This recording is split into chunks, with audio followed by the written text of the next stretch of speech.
picture video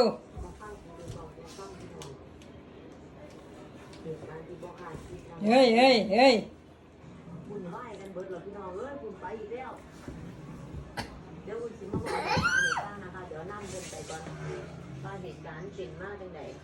ไปพี่น้องนั่งเดินไปเบิร์ วิว เดี๋ยวใส่ทีเลยก่อนตั้งจะข้าว เจ้าของบ้านเจ้าของที่เนี่ยจ้างรถมาถมดินเราก็ได้เอาต่อออกผมเลยเอาเก็บกระท่อมยันหนังเราเปิดป่วยติดเตียงไปเลยจนกระทั่งตอนนี้ก็ยังมาทั้งนี้มาเป็นอย่างไปหาหมอโรงพยาบาลไหนก็เฮ้ยก็สามารถที่